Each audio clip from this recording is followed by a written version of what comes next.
Words, purchase. Hello, hello. This is on. This is on. This is on. I guess the power is on. Yeah.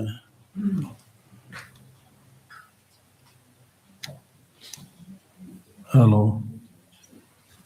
क्या हो गया? It's working. Battery may be running out. Verse number 64. Onwards, talking about meditation on patience. When your spiritual teachers and the others are harmed, or when people do something against your spiritual teacher, holy objects, and so forth, then you should practice patience. Should others talk badly or even destroy holy images, reliquaries like stupas and the sacred Dharma, it is improper for me to resent it, for the Buddhas can never be injured. See? Afghanistan में हुआ था ना, बहुत बड़ा Buddha statue destroyed. Then in Tibet, of course, so many things destroyed. But you should not get angry because actually, hello, something is now, you need to change the battery probably.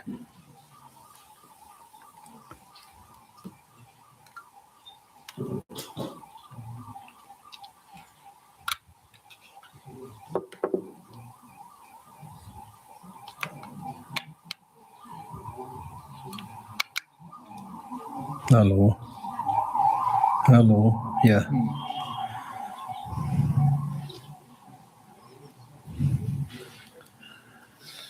I should prevent anger arising towards those who injure my spiritual master, relatives, and friends. Instead, I should see as in the manner shown before, that such things arise from conditions. Now, what does this all? Are you feeling comfortable with all this talk on practice of patience? Are you feeling people destroy my temple, stupa, my spiritual teacher, still be patient? Are you okay with that? हाँ फिर क्या करेंगे अब लड़ेंगे हाँ so I'm pausing here and because on the one hand yes mentally you should not cultivate ill will negative emotion right right but at the same time it does not mean to say that you should let them destroy everything then you can't survive but at the same time what this teaching is saying is the most important thing is not what other people do but what do you do right for example take the example of Tibet how Tibet lost its country more than 95-6% of the Tibetan population Buddhist. They are also doing circumambulation, Jangja, Chak, Semba, all these things Tibetans were doing, which you are doing here right now, which I'm not saying bad. But if you get lost in this kind of traditional, external practices only, and unless you educate your younger generation with the Buddhist teaching, not only Buddhist teaching, but modern education, unless you fully equip them to be self-sufficient, to be able to protect oneself, people will take advantage of you. Right? So yes, it is amazing to say that all the problems basically come from negative emotion. So what we should try to do is remove negative emotion, lessen negative emotion. That is, of course, the goal. That is, of course, is the target. But meanwhile, there is no dearth of miscreants. There's no shortage of bad people. So right before anything happens, you should be so strong. Economically, you should be so powerful and rich. Right? And people should be so educated that nobody कोई माया का लाल आपकी तरफ आंख भी ना देख सके ऐसा होना चाहिए शुरू से because in Tibet I'm telling you the similar kind of practice that we are doing going around the temple puja all these things they were doing but the majority to be honest the majority of the Tibetans they were ignorant they were having blind faith अभी यहाँ भी है blind faith बहुत ज़्यादा है But in the case of Tibetans and Ladakhis and all those Buddhists, I always tell them we are lucky because the religion towards which you had blind faith turned out to be a good religion. Imagine if it turns out to be, I don't like using the bad religion, but imagine if it turns out to be a system, if it turns out to be a system where killing is promoted in the name of religion and things like that, then, right? So therefore, you should learn from the Tibetans. So you should be, number one, you should study Buddhism in such a way that Buddhism makes sense in today's world. Talking about nirvana, enlightenment, they're all very good. But I'm telling you, Buddhism must make sense in today's world. Buddhists should be well educated. Buddhists should not be resorting to drugs and smoking and all the bad things. Right? Buddhists should be able to hold higher power in the administrative circle, not to bully other people, but to be able to give this opportunity to spread this gentle teaching, gentle Dharma. Because if you don't have the power, you can't do anything to spread this message of Buddha. to benefit others.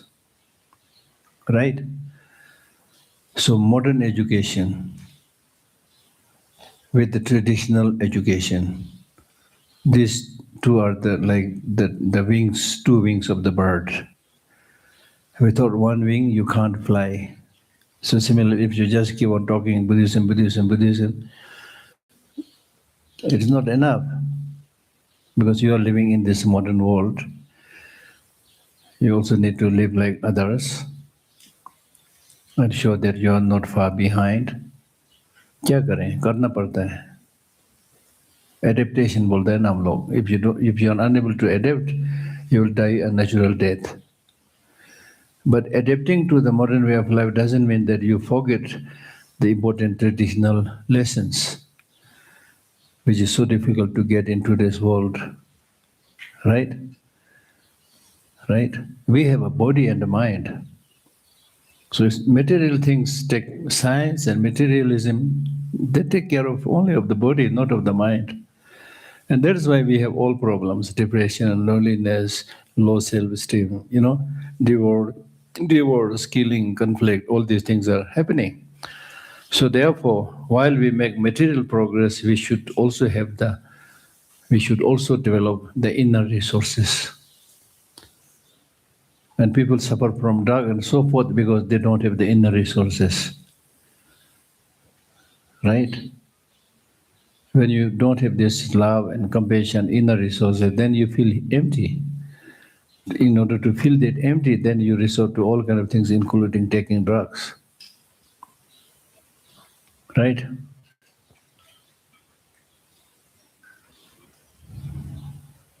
So, Buddhism must make sense in today's world.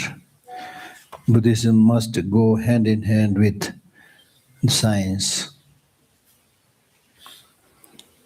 I think it was Bertrand Russell, or maybe, Einstein, who said if there is one religion that can go with science, it is Buddhism. I'm not saying it. Bertrand Russell said,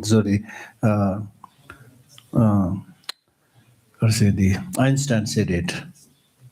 Einstein said if there is one religion that can go with science, it is Buddhism because it covers both what is spiritual and what is natural. It covers both. That is what is spiritual and what is natural. Right? So,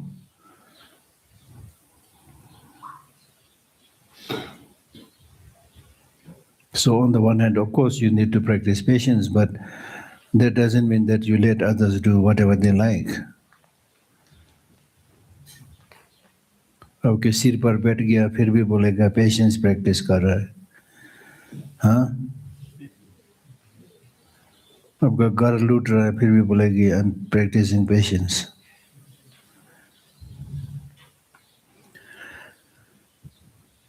It is important to maintain that kind of patience towards human beings because we are harmed not only by human beings, but we are also harmed by non-sentient, non-human beings. Right? Since embodied sentient beings are harmed by both animate beings and inanimate beings, why only bear malice to the animate? It follows that I should patiently accept all harm. Some do wrong things because of ignorance, and others do things because of anger.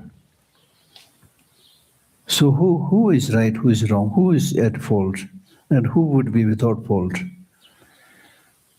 Why, and especially if you don't want to be harmed, then why you collected negative karma so that today you become an object of harm? Why did I previously commit those actions because of which others now cause me harm? Since everything is related to my actions, why should I bear ill will towards other enemies? When I've seen this to be so, when I see this uh,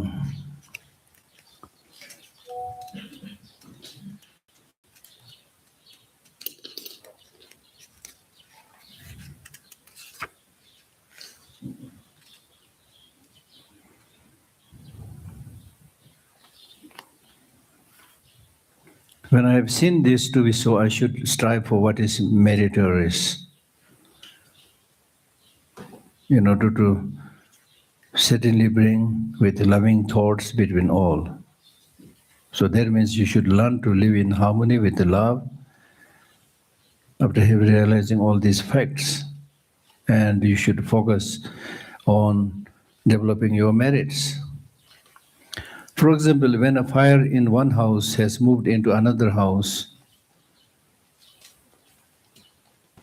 it is right to get rid of straw and such things, and they will cause the fire to spread. That means if you see one of your neighbor's house is on fire, and then because of the fear that the fire might spread to your house, you should immediately remove all those things like straw that would easily catch fire, that are inflammable. Similarly, likewise, when the fire of hatred spreads to whatever my mind is as attached, I should immediately get rid of it for fear of my merit being burned.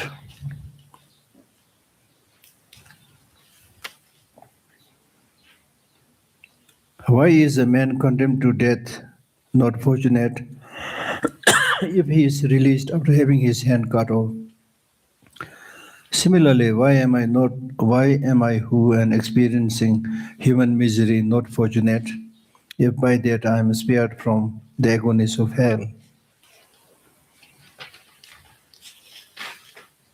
And if you are not able to these minor sufferings, then how are you going to experience suffering the whole hell if you are born in the hell? So therefore, why don't you stop anger? If I'm unable to endure even the small sufferings of the present life, then why do I not restrain myself from being angry, which will be the source of hellish misery?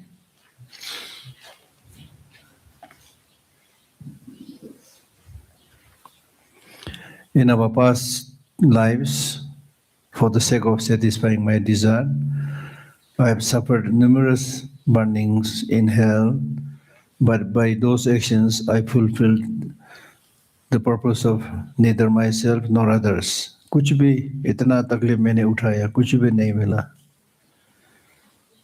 But now when you do Dharma practice, you may encounter some problem, but not going to get so much problem. That's what is being said in verse 75. But now since great meaning will accrue by doing this practice, from harm which is not even a fraction of what I should indeed be solely joyful, of that I should indeed be solely joyful towards such suffering and dispel the harms of all. For example, you are sitting here for continuously for 4 days. इतना session आपने attend किया, इतना discussion किया.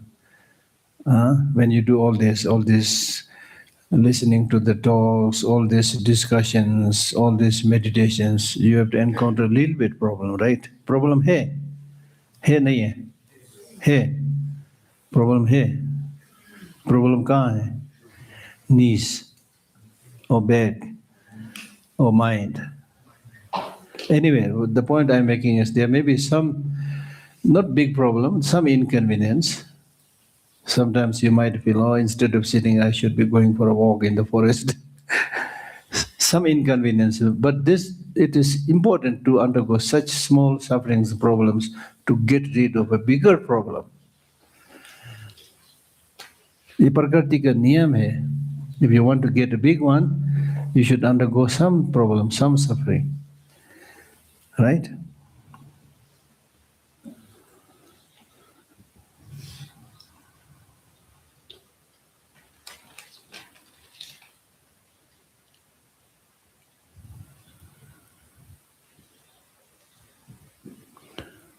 So if you see somebody benefiting your enemy, don't get jealous, don't get angry, practice patience.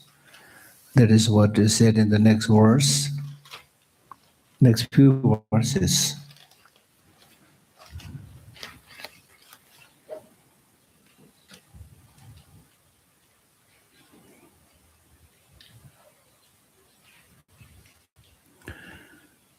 Should someone else find joyous happiness upon praising my enemy as an excellent person, why mind do you not praise him too? Both are sabulu.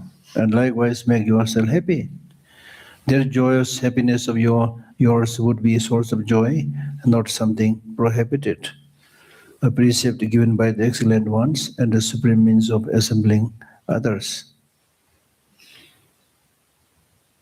Meaning that if you also join that other person in praising the enemy, then this is like pure joy, not sinful. And this is a practice that is uh, encouraged by the learned ones. And this way of life is also the best way to attract other people. It is said that others are made happy through being praised in this way, but in this way, you do not want them to have this happiness. Then since it makes them happy, you should cease giving wages and the like to your servants. But you would be adversely affected both in this and future lives.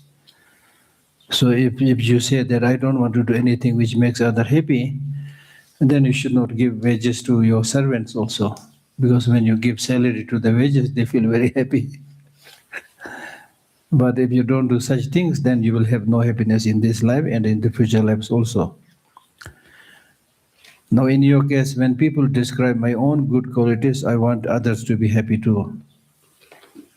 But when they describe the good qualities of others, I do not wish to be happy myself. This is wrong, this is stupid, right? And especially, you made a commitment, right? Having generated the awakening mind through wishing all beings to be happy, why should I become angry if they find some happiness themselves? You have cultivated bodhicitta to benefit all sentient beings. Now, if you find somebody who is finding his own happiness through his own hard work, why are you jealous? You should especially be happy, like the mother being happy when she sees her children getting good opportunity, good work, right? When the mother doesn't have to do much, but her children gets job, you will be very happy, right?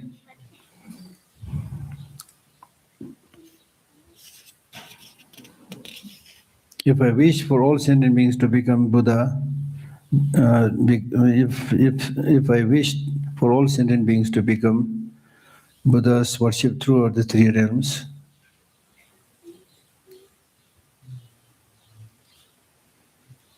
if I wish for all sentient beings to become Buddha, who is worshipped throughout the three realms, then why am I tormented when I see them receiving a mere mundane respect? If somebody gets some award or some gift, if you get jealous, right? So it's saying that this is completely against your commitment.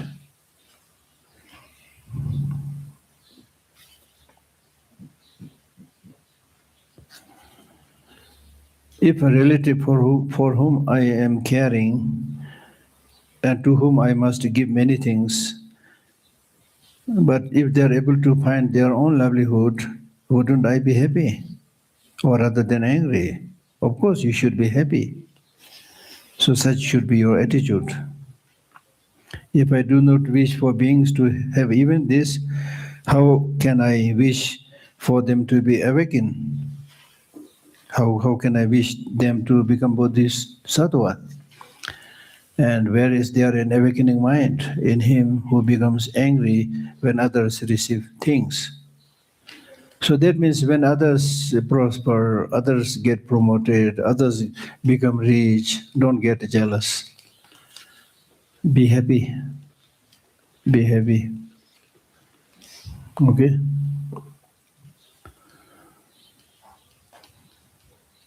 What does it matter if my enemy is given something or not, whether he obtains it or whether it remains in the benefactor's house? In either case, I shall get nothing. So why are you jealous? But unfortunately, we human beings have this tendency to become jealous. Monks become jealous with other monks. Women become jealous with other women. Lamas get jealous with other lamas. Right? The lama. I am a very big lama. How come this lama is treated like this? It really happens, unfortunately.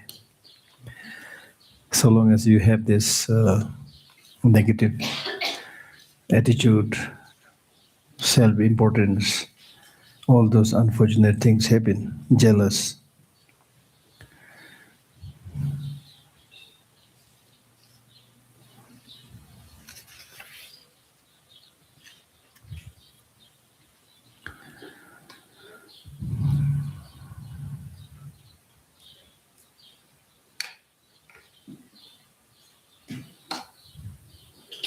So why, by becoming angry, do I throw away my merits, the faith others have in me and my good qualities? Tell me, why am I not angry with myself for not having the cause for gain?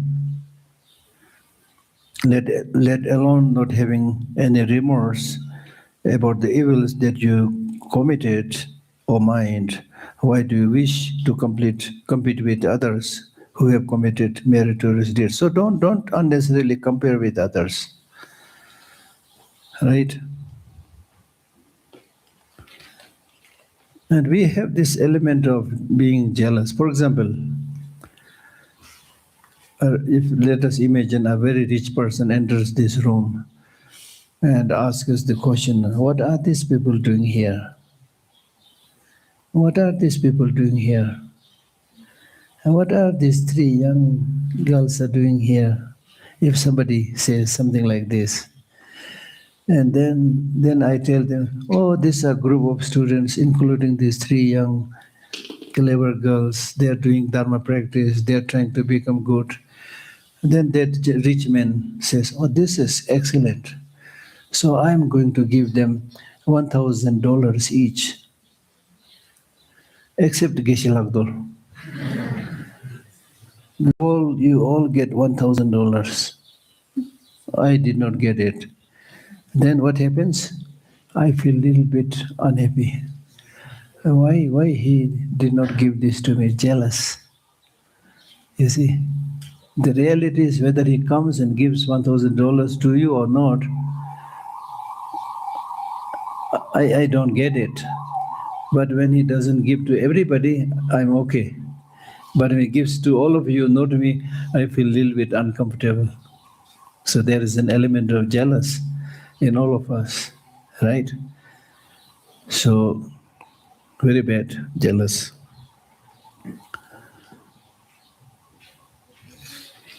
Let alone not having any remorse about the evils that you committed or mind.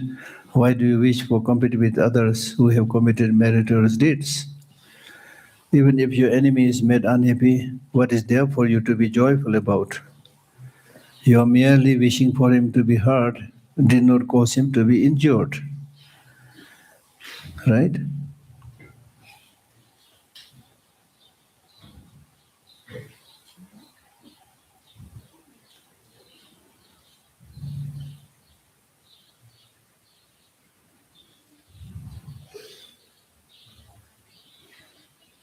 And then I think what's number 87 is saying, from verse number 87 onwards, for a few verses, it's talking about practicing patience when somebody obstructs undesirable things happening to an enemy. As you recall, I've explained earlier that when somebody helps enemy, you feel uncomfortable, right? And you expect that the enemy should suffer. So here he's saying that even if your enemy is made unhappy, what is there for you to be joyful about? You are merely wishing for him to be hurt, did not cause him to be injured. And even if he does suffer as you had wished, what is there for you to be joyful about? If you say, for I shall be satisfied, how could there be anything more wretched than that?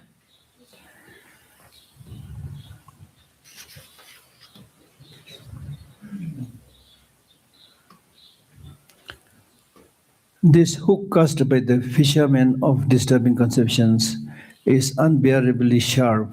Having been caught on it, it is certain that I shall be cooked in cauldrons by the guardian of hell.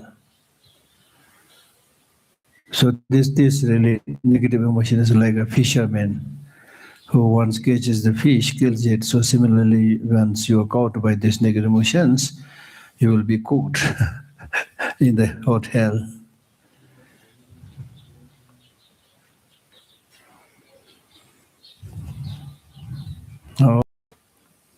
Now I'll give you opportunity to ask questions. Ask more questions.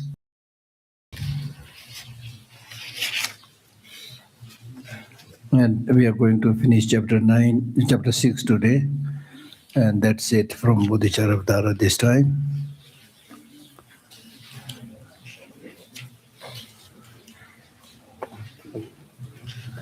Hello. Hello.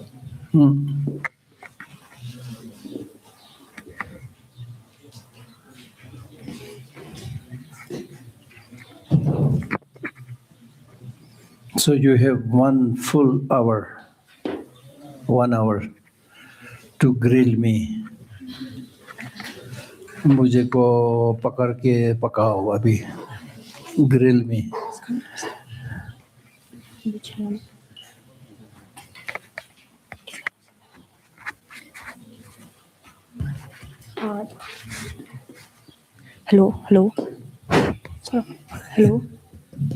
Hello. Yeah. Tashidele Gishla. So our group number 4 had this doubt about anger and hatred. Yes. So on behalf of our group, I'm asking this question. We brainstormed about both hatred and anger being destructive emotions, but we are still not clear about which one is more destructive. Can you please? Hatred. Yeah, hatred and anger. Hatred is more destructive. Anger can sometimes be useful. Hatred means you don't like that other person deep down from your heart. Anger, not necessarily. Anger comes because of certain provocations and irritations. So it happens, then you pick up a fight and then finish. But hatred, even after the fight is over, still you want to do something negative to that person. She means from the core of your heart you dislike that person. So that's much more destructive. So therefore, when we talk about the 3 poisons, it is shedang, hatred, not so much of ignorance. Yes. Good afternoon, Geshe. Thank you so much for your wonderful sessions. We're from the same group.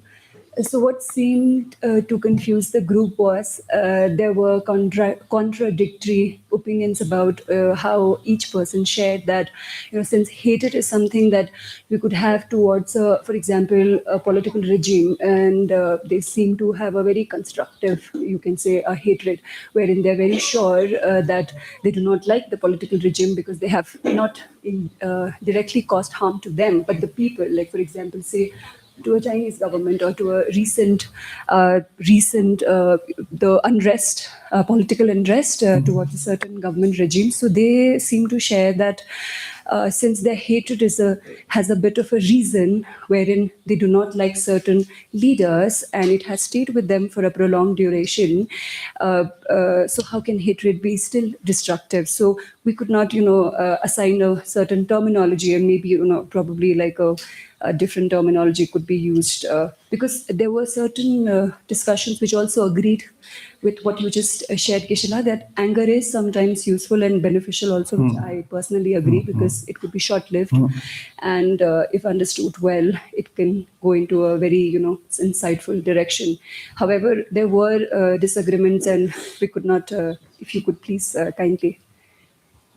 There is a beautiful stanza from Nagarjuna, where he says, Davo silden debai, danye yuntin ji tuji, nusem gembe jishikcha, dene dagnu dalame.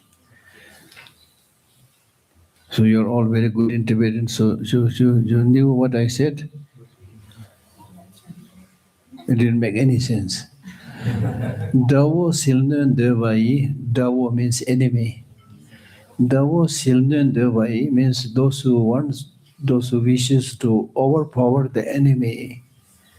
Those who wants to overpower the enemy. Dawo silnön devai. Danyi yundin ji tuji. You should raise yourself with your education and qualities. What is the use of harmful intention? Like hatred. Such negative emotions like hatred will harm you, not the other person. So you may have a lot of reasons to be angry and to be unhappy, but if you maintain these negative emotions within you, it will not harm the other side, it will harm yourself. So instead, you should come up with the reasoning. And then, of course, any peaceful means doing it. That's much, much more powerful. Right? Otherwise, the result of hatred is burning and killing, you see. It's burning and killing. And that's why His Holiness says, the disadvantage of using violence is, violence breeds of violence. And you will never be able to break that cycle. Right? So that is not the solution. Thank you, Geshe. I do have an individual question as well. You talked about perfections. So perfections. There's so many perfections apparently in Buddhism. I think the 6 paramitas are the perfections. So what is very unsettling is the terminology itself, the perfection. Perfectionism is rather studied in psychology as a disorder wherein you strive to always do your best, and if at all you cannot achieve that, there's a certain disappointment, and which can lead to then again this destructive emotions. So I think I try to study it. I think perhaps what perfection of generosity and others, what I think Buddhism tries to indicate is the a higher excellence maybe. So could we perhaps use another word, because it does seem settling for me, and we had a discussion with others also that the perfection word itself, it's a very distress causing to reach that level. So there's a certain added pressure. Yeah, I'll remove that pressure. Don't worry. we even have an English saying, practice makes man perfect. And in many areas, it's not so difficult to become perfect. For example, singing a particular song. It may take some time, then after a little bit training, it's perfect. आपका सुर ठीक था, आपका ताल ठीक था, सब कुछ ठीक था, हो सकता है, right? But then sometimes we use the word perfection in a more satirical sense. Oh, she is a perfectionist. He is a perfectionist, which is not possible, something like that. So here in that case, you should, in Buddhism, for example, when we say perfection of giving, as we already read, perfection of giving does not mean that you have removed the poverty of everybody.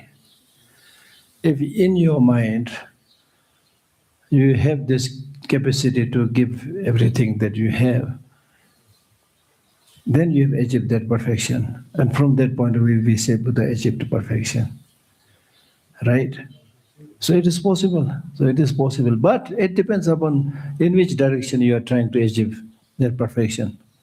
If you're moving in a wrong direction, which is impossible for you to achieve due to certain causes and conditions, then, as I answered to somebody, lollipop मैंने बोला था ना, मुझे वही चाहिए बोल के कहीं भी नहीं पहुंचेगा. तो तुमको पता होना चाहिए कि what is it that I can achieve, what is it that I can't achieve. and what is the benefit of achieving such thing, right? So you need to explore and use all the pros and cons before you embark on any spiritual and other journey.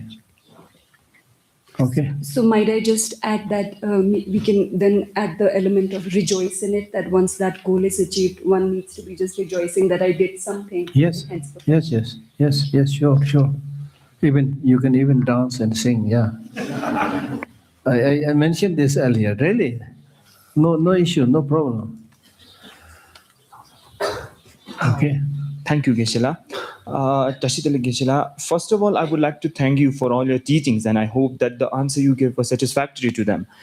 My question isn't related to what was taught today, or isn't related to Shantideva retreat that we had for the past 3 years, or past 3 days.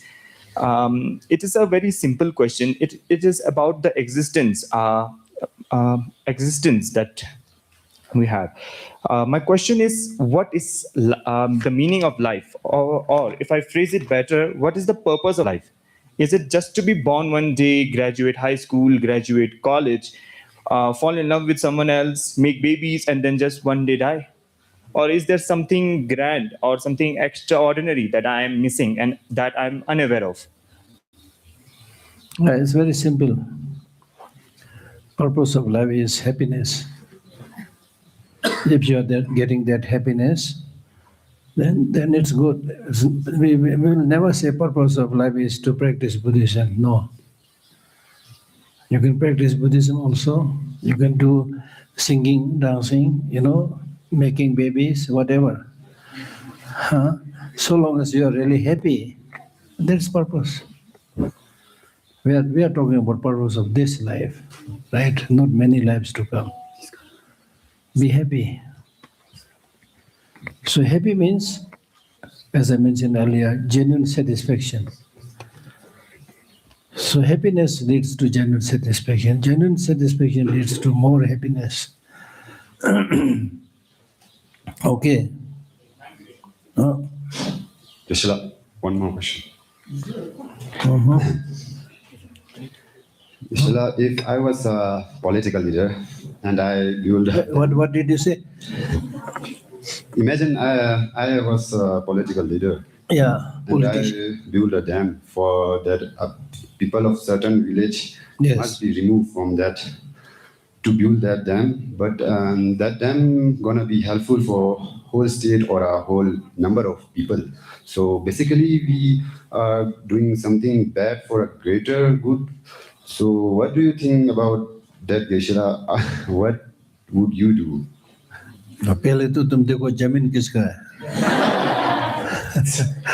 जमीन किसका है तुम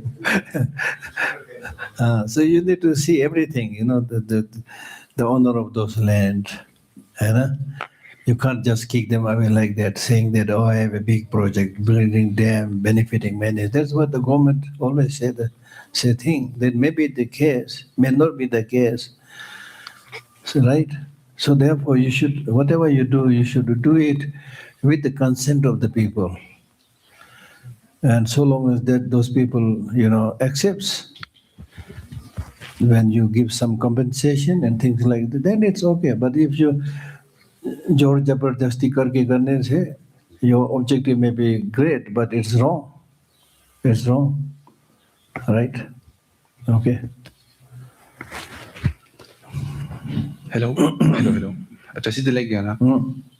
So my question goes like, if ignorance causes suffering, does asking too many questions creates good karma? Karma, positive karma. Asking too many questions is karma. It's a positive karma, or maybe at least neutral karma, not necessarily negative, because you are trying to gain more knowledge and trying to remove ignorance. But then, of course, it depends on the motivation of the questioner. If the questioner is asking question simply to grill Geshe Lhakdor and no other purpose, then that's a different question, you see. Yeah. Oh.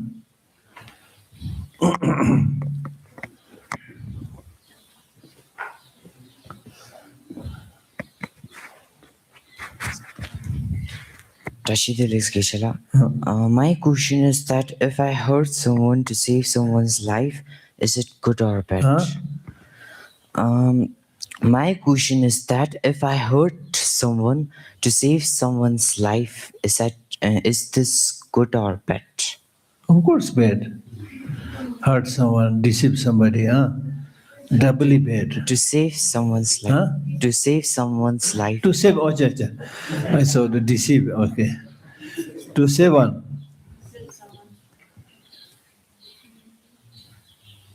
मैं आपको एक बताता हूँ. When you talk about lying, एक कहावत है हिंदी में, अगर दूसरे लोग झूठ बोले तो आपको अच्छा नहीं लगता, लेकिन अब खुद झूठ बोले तो अच्छा लगता है. You see, right? So it depends. It depends. If you really, your motivation is to save somebody, I think it's good. White lie. ठीक. Thank you.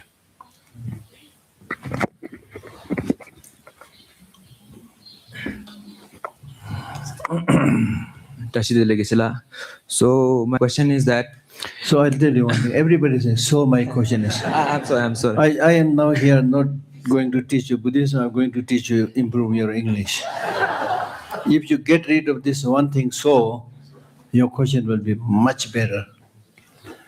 Okay, many of you have adopted this tendency, so my question is. And then I will also say, so my answer is. Okay, now ask. Geshe,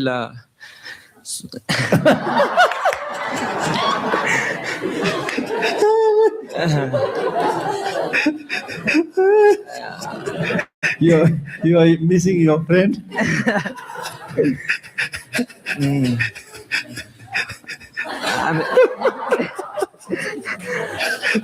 I'm sure you agree on the fact that every point on this earth has certain pros and cons, and you agreed on that, right?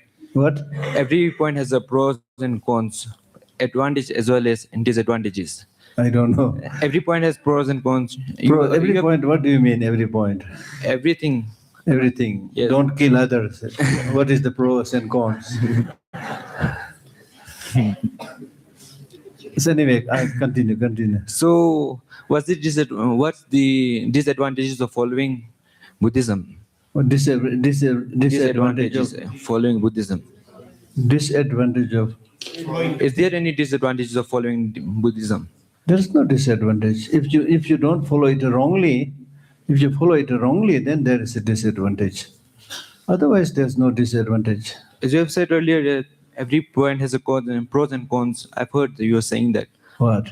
Every point has pros and everything has pros and cons. Maybe. Yeah, so this might be true that Buddhism might have some disadvantages.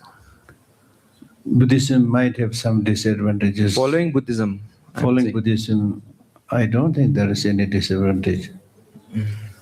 So my second question goes like this: that after we have heard you saying that our mind travels, but not our body, our soul travels from one dreams to other. So my question is that after that, I've seen many of my villagers taking rebirth, or I've seen great gurus taking reincarnations. So in between, when they die, they tend to forget the hell and the heaven concept. They often get to remember the earlier life which they used to have, but not the central life when they follow the path of hell and heaven. Why is that so? I'm not so very clear about your question. Let me say it easily. Yeah. So what I saw in my village is that people. First thing is you should stand erect. I'm just trying to. Sinatan ke pujo.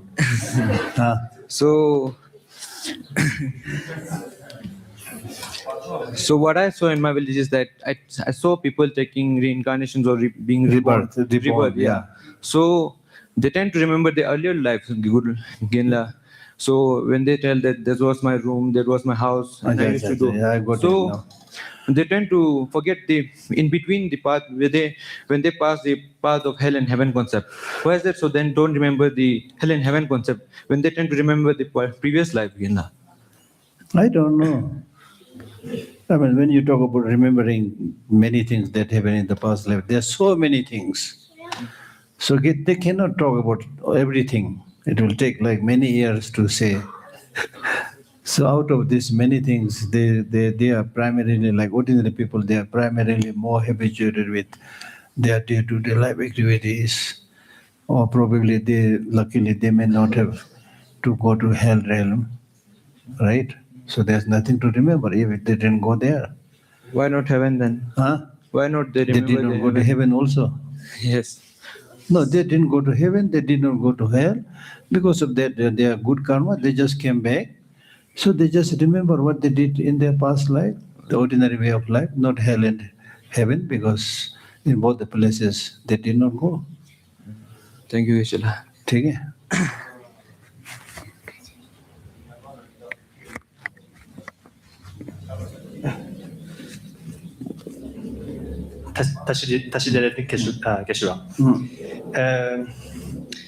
There's a concept of that life is a temporary play.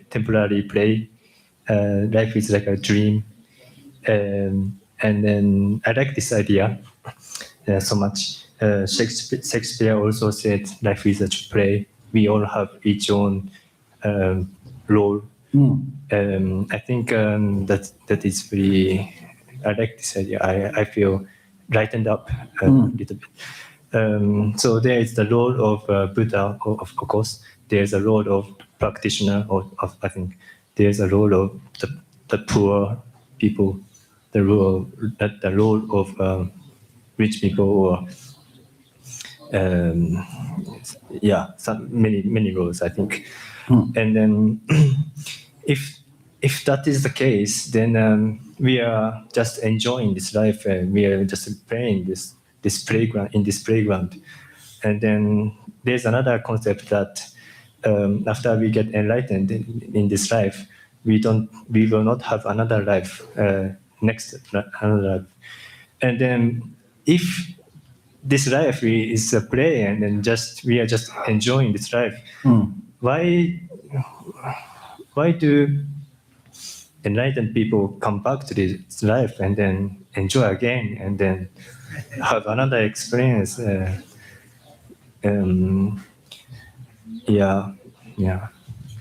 Feels like I don't know. But I will answer only from the Buddhist viewpoint. Yes.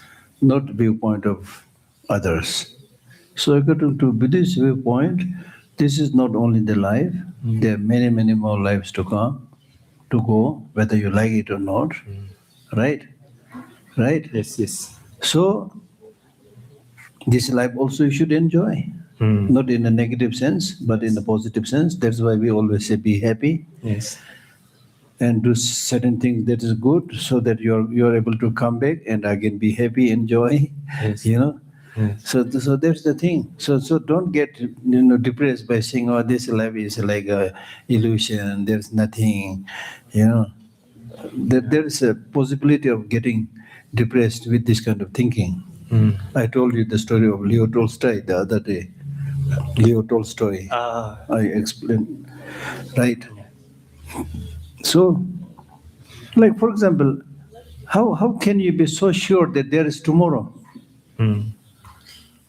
Not sure. Not so sure, no?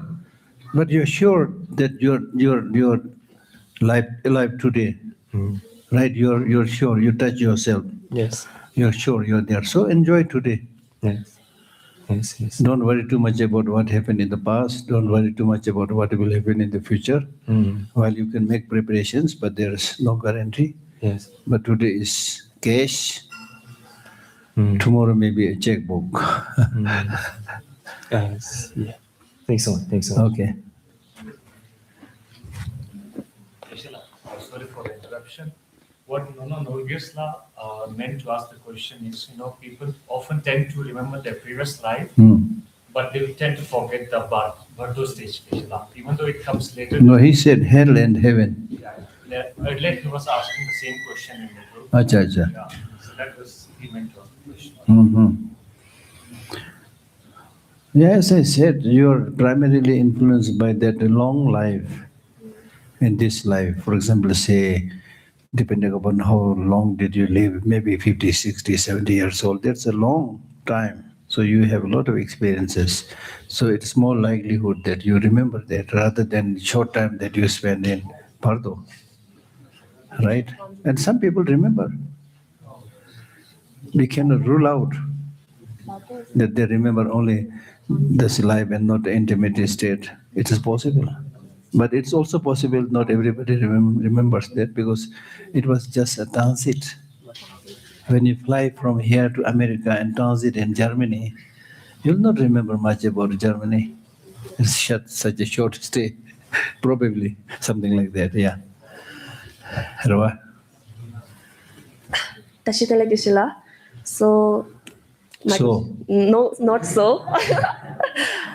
In Buddhism, intention matters a lot in whatever intention.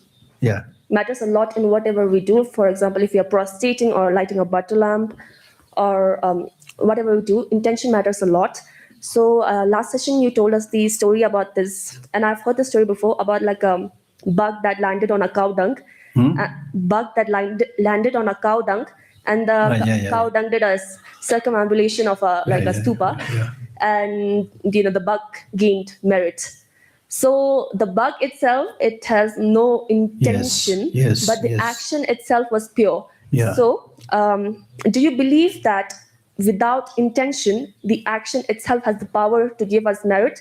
And if so, for example, a person who is lighting up the butter lamp or circumambulating, but are thinking negative thoughts about some other person, will that person gain positive merit because of the action itself, or negative merit due to the thinking intention? Actually, in the case of this bug that circled around the stupa, we say he collected merit.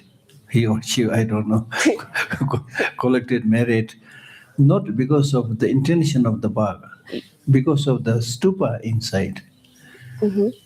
Shingathula tembas, depending upon the power of holy object, holy person, holy stupa, at their vicinity, you collect some merit, not because of intention, because the bug has no intention to collect any merit. So Geshe-la, do you believe So that? now in this case of butter lamp, it's a mixed karma. The fact that you lighted the lamp has some positive fruit, but the fact that you're doing with a negative motivation, it's a negative karma.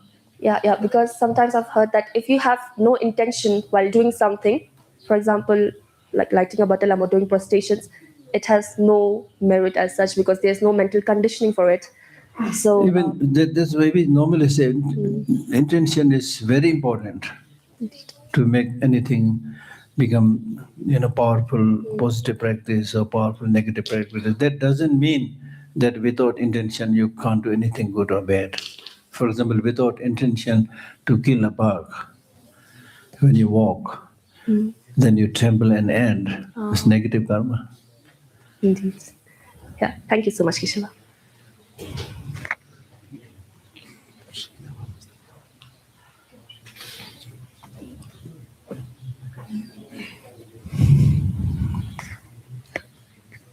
Julia Geshe-la. Is Buddhism is a religion or a spiritual practice to get enlightenment? Buddhism is not a religion as is understood in the West. Because the word religion, as is understood in the Western tradition, is a practice whose center philosophy is to have faith in a greater God, which is not there in Buddhism. So from that point of view, it is not a religion. So religion believes in creator. So religion believes in creator. When you, strictly speaking, if you follow this word, English word religion, or the practice that is done in many Judeo-Christian traditions, it's faith-oriented. The core concept is having faith to the greater God. From that point of view, it is no religion. But if you categorize from the point of view of having good universal messages like love, brotherhood, sisterhood, then from that point of view, Buddhism is a religion. It depends how you interpret it. Thank you, Geshe.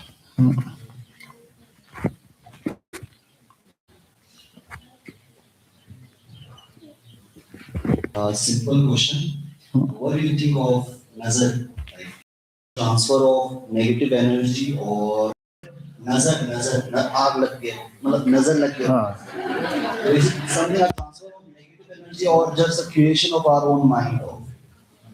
Or do you believe in that? Creation of your thinking. Some casting spells, I cannot deny casting spells possible, but basically your thinking, namto, your conception. नजर न लगे बोल के यहाँ बिंदी लगा दे या नजर न लग जाए बोलते हैं गरी के पीछे जूता बांधता है हाँ ज्यादा फायदा नहीं है कुछ भी सारा बच्चों को यहाँ बिंदी लगा देना नजर न लग जाए यहाँ लगा दे Tashidele Gisela. I'm this kid, and I want to ask that. What you said? You're this kid. I'm this kid. My name is this kid. It's name of a place or monastery, right? Yeah. Okay. Yeah. Okay. My question is that the other day you mentioned that education in today's world is solidifying ignorance, right? In a sense. Yeah. And but right now, just you said that modern education and traditional education should go hand in hand. Yes. It's like a wing of a bird, right? Yes. So how would you define modern education? Yes, madam. So in order to understand modern education, you need to know what is the meaning of modernization, what is the meaning of modernity. People don't know the meaning of modernity. When we use the word modernity, people think, there should be many high-rise buildings.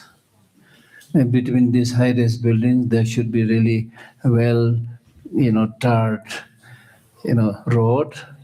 And on those smooth road, many cars are plying. Wow, so modernized. That is not the idea of modernity. The actual idea of modernity is respecting everybody, making no discrimination between men and women, not especially honoring somebody because he or she is the son or the daughter of a king or prince. Everybody is equal. That's the idea of modernity. I have a follow-up question. Yeah. Thank you for the answer, firstly. Yeah. Many, like in today's time, India specifically and Ladakh also. So from that point of view, I can say Buddhism is very, very modernized. Modernized, going much ahead before the time. Although it came into this world 2,500 years ago. You see?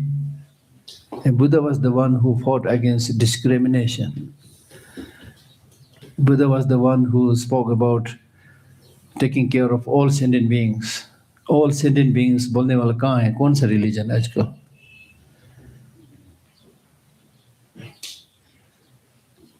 At the most today we say globalization. बहुत बड़ा बोल दिया.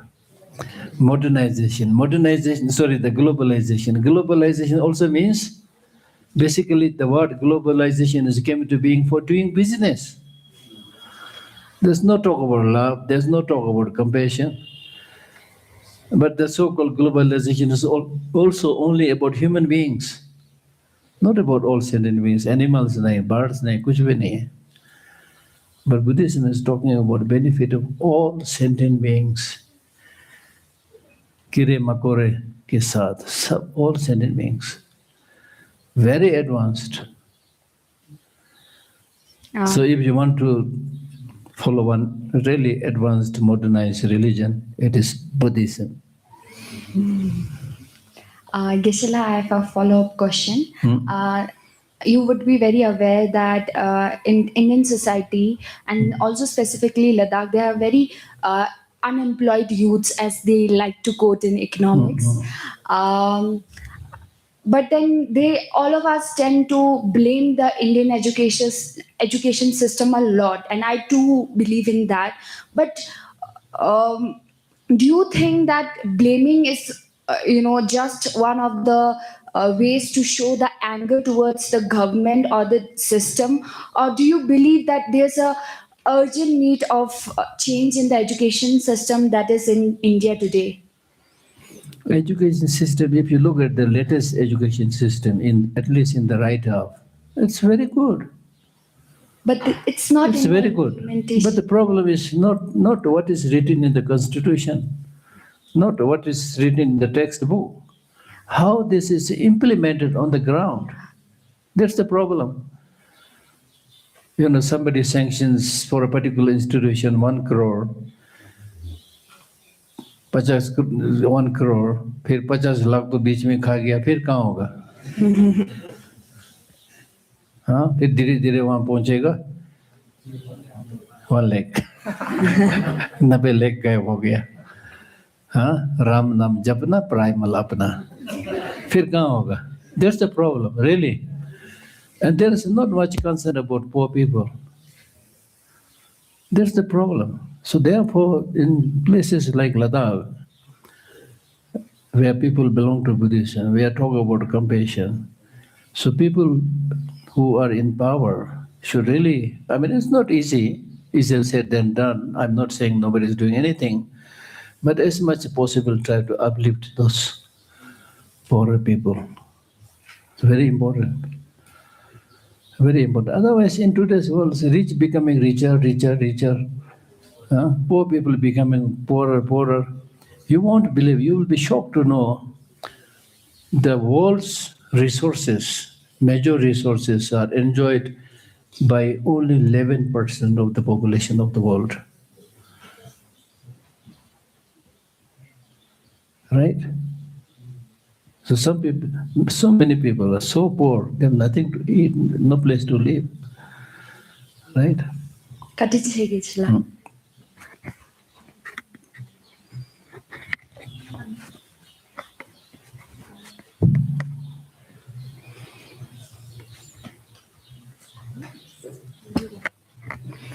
Geshe, why monks shave their head and why they wear red clothes and yellow clothes? Very good question.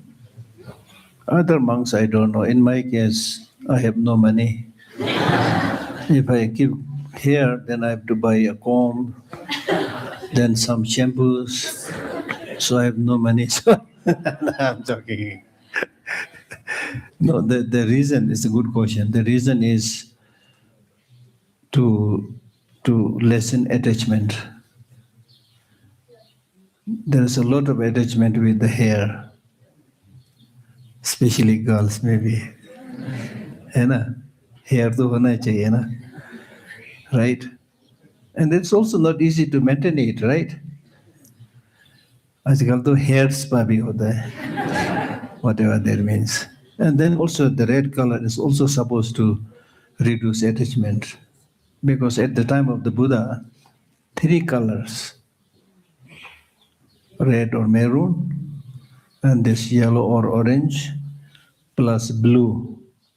These 3 colors were treated as inferior colors at the time of the Buddha. Now it is very colorful, attractive, but at that time, treated as inferior colors.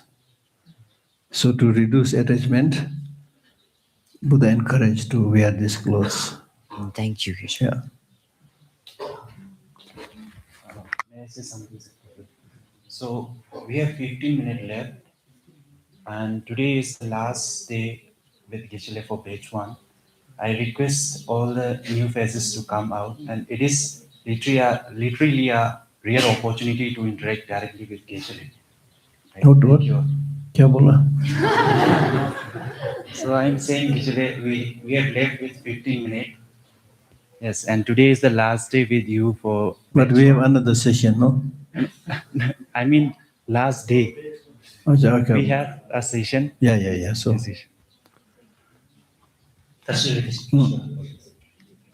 My question is, of all the historical figures, which person do you respect the most? Which person do you respect the most? Or in the whole world? In the whole world, including the history, in the history. And then, in other words, if you have, suppose you have next life, what kind of person do you want to be in the next life, and why? No, as a Buddhist, except a Buddhist, except the Buddha, except as a Buddhist, I have the greatest respect to Buddha, of course. Yeah. Then there are many teachers like Shantideva. I have great respect. Nagarjuna, Chandrakirti. I read all their teachings, so I have very special respect to all of them. Right. So I may not be able to come back like them, but I pray that I come back to be the followers of these great teachers. Right. Okay. Then in the modern world, as I mentioned, although my knowledge is shallow, not very deep, but I have great respect to Martin Luther King, right? Yes. Mahatma Gandhi, and Nelson Mandela. So they are them, and then from the scientist Einstein, among the philosophers Bertrand Russell, right? So there are many great people. Yeah. Thank you so much.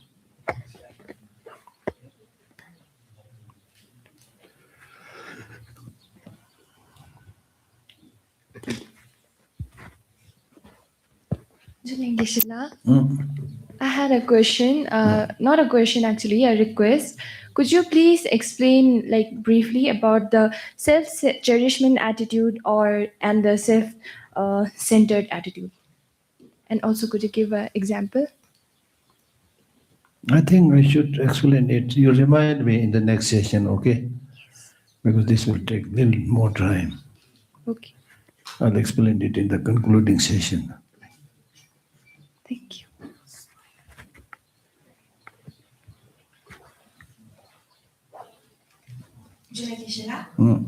On the first day of the retreat, we talked about the law of nature. And we all know there has been many instances in other religions where some man-made interventions has indeed harmed the community. For example, Dalits were not allowed to enter the temples, or women were not allowed to enter the temples.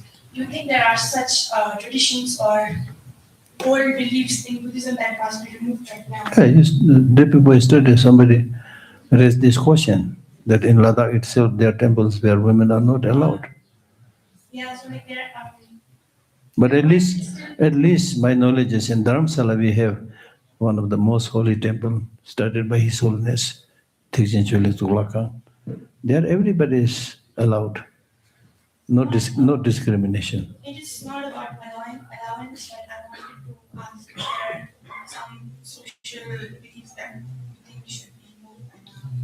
There are many social beliefs, stupid beliefs should be removed. Because in Buddhism there is not that much restriction as others. Yes. You are free to practice what you want. Yes. But there still continues to be some. Yeah. For example, what we call as cultural clippings. You see, it may be not in accordance with the Buddhist teaching, but orally passed traditions, which are cultural clippings, which is irrelevant. So those things should be abolished. Like for example, you cannot say we have been doing this in the past, we should do this now. For example, in Tibet, because of the cold climate, we used to wear, chubas with thick fur inside. So that is part of our culture in a way. But we can't now wear this in Delhi, 45 degrees centigrade, right? So those things.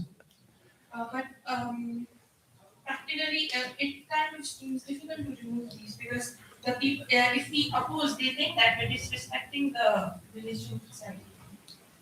Like, for example, the women in temple, they don't let us enter these too. It is difficult. When you use the word difficult, you did not say impossible, right? You said difficult. Yes, difficult. Everything is difficult to change. But with the passage of time, when nobody follows them, it will change. That's what I said yesterday. If they don't let you go in the temple, don't go. If nobody goes, then gradually say, now please come. ये होता यही होता है.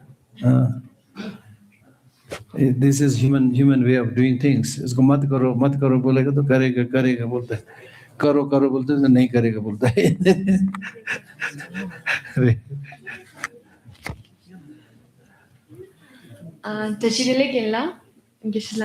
So my question is, sorry, not so. Can I? Did you also say so? By mistake, sorry. So at least due to my visit to this retreat, this word so is gone. So your English will be much better. Can an action give result or effect for a multiple or many times? If yes, and how and when? Like, if we did all actions we did, it stays for a multiple times or many lifetimes. Yeah, unless you purify it, it will stay for a long time. So therefore, in actions we say actions whose results will be born in this life. Actions whose result will be born in the immediate next life. Actions whose result will be born after many lives. So it's not necessary that the result should be born today. Thank you. Thank you.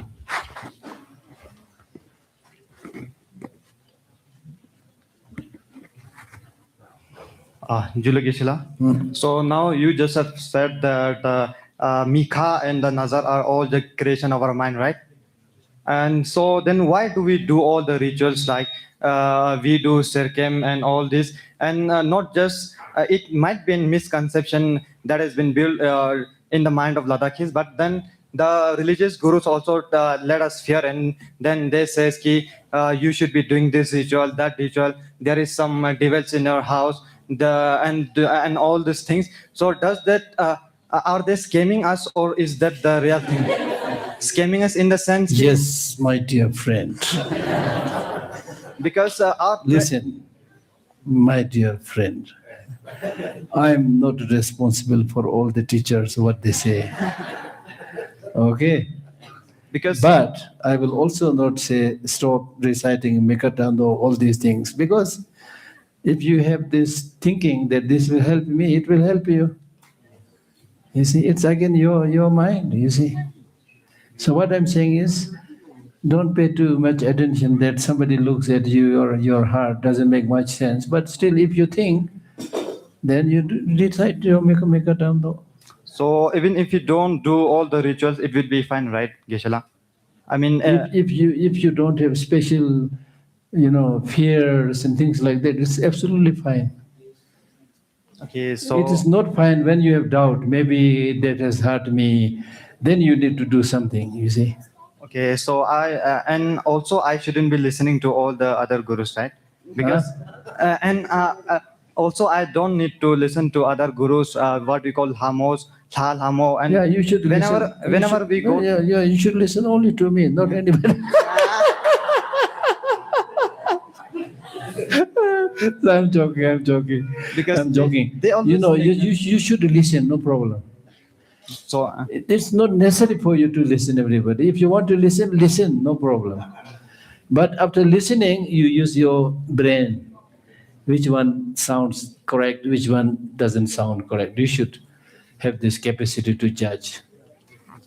And then, Geshe, I have another question. Yes. Older peoples tend to recite the prayers not in a complete sentence, like they said. The older peoples, when they get old, they don't able to recite the prayers properly. They just said the half sentence, like if that is Om Mane Padme Hum, they just say Mane Padme Hum or something like that. So does they, because of not able to recite the prayers properly, does it accumulate them some bad Yes, karmas? it's motivation. Motivation. I'll tell you a story of an old woman in Tibet. She used to recite a long prayer which is called Dukar, white umbrella deity prayer. So she learned that from, she is illiterate, so she learned that from somebody, but with great devotion and faith, she used to recite it. And as soon as she starts reciting it, the white umbrella used to appear before her. And then one day, a learned person visited her home, and after hearing what she was reciting, she said, "It's good you are reciting, but it's all wrong, you know. Pronunciation is wrong, you know, you're committing so many mistakes." So because of this, next time when this old woman recited white umbrella, she recited it haltingly, you know, maybe I'm wrong, then few lines, maybe I made a mistake, and then the white umbrella did not appear. So it's very much dependent upon your faith. Thank you, Geshe-la.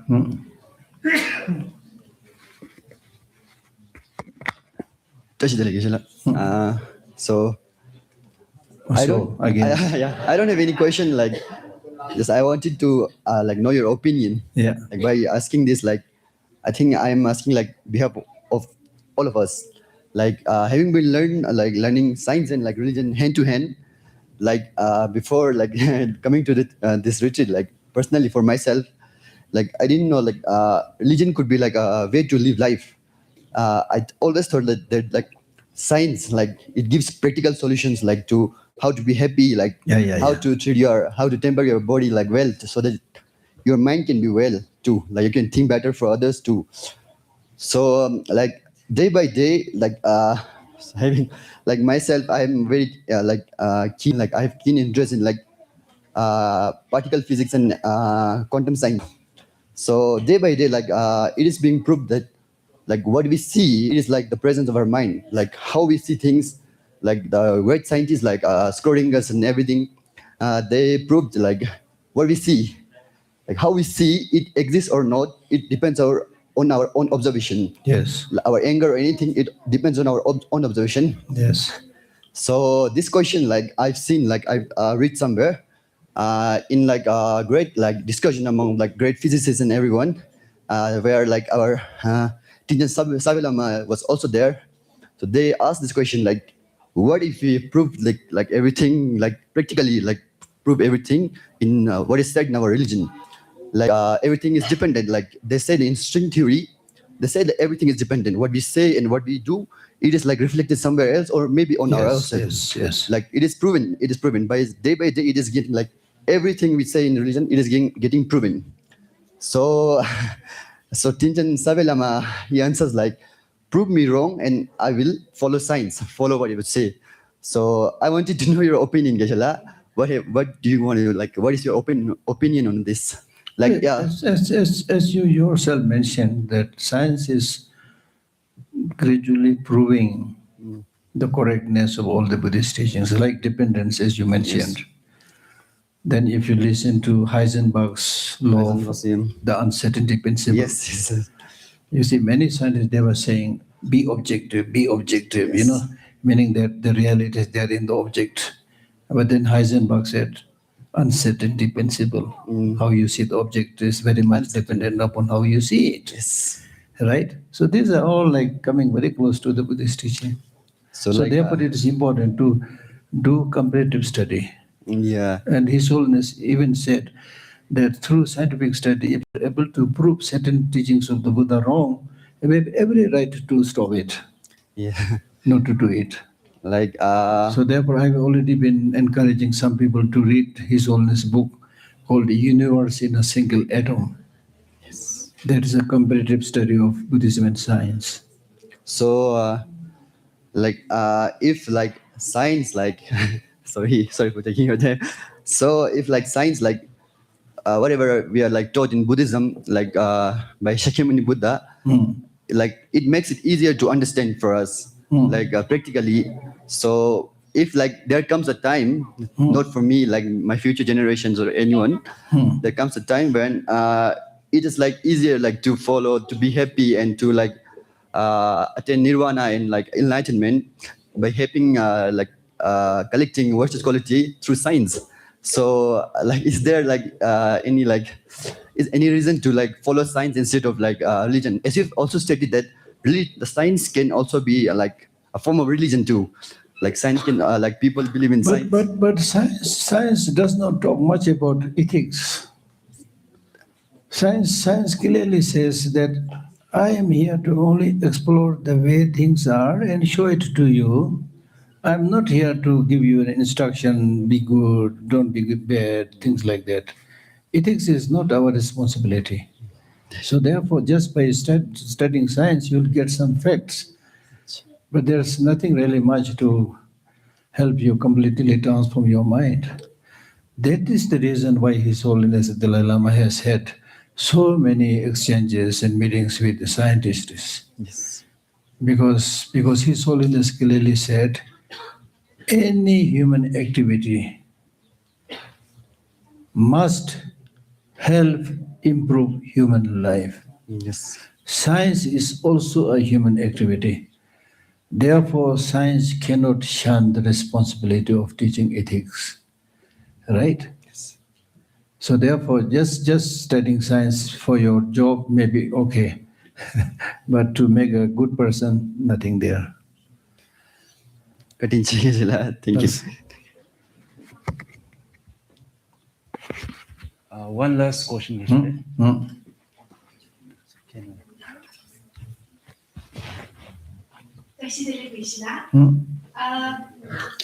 I do not have a question actually. I just want your advice.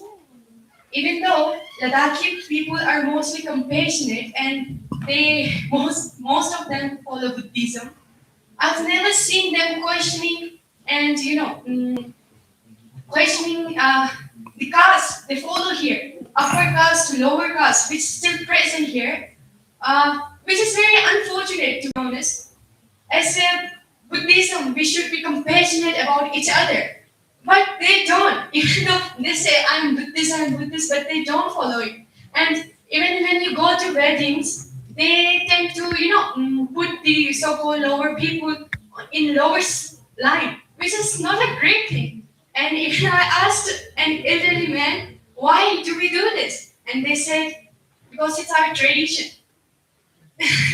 So, it's kind of hypocritical to see that people in Ladakh are being very compassionate and doing such things and, giving teachings to each other that we should be compassionate, but still not following themselves.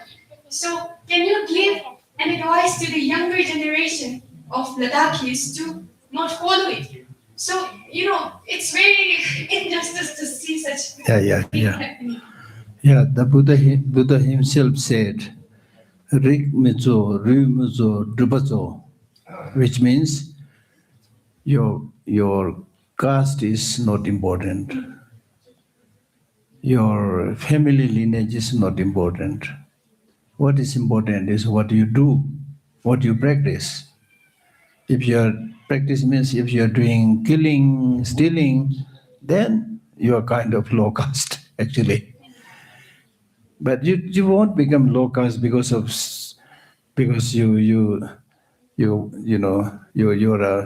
a mason or you're a blacksmith, things like that. That will not make you a blacksmith. Actually, technological. You see, it's a technician, right? So that is wrong. That's why you remember when His Holiness visited Ladakh. Then the low caste they were beating. So His Holiness, I remember, I've seen it during one. Holiness goes straight to these drum beaters. He sits there, take their drumstick and starts beating the drum, then tells, I am also now low caste. Don't follow me. Right? So those things, especially young people, you should not follow. Because you become bad by doing bad things, not by what you do for your daily life. Yeah.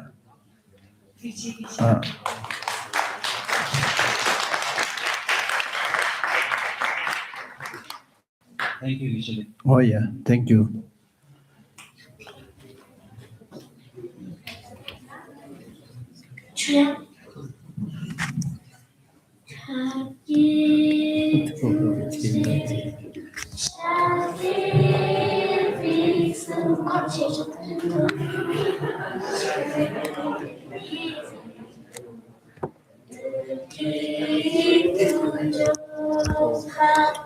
Let's connect with you.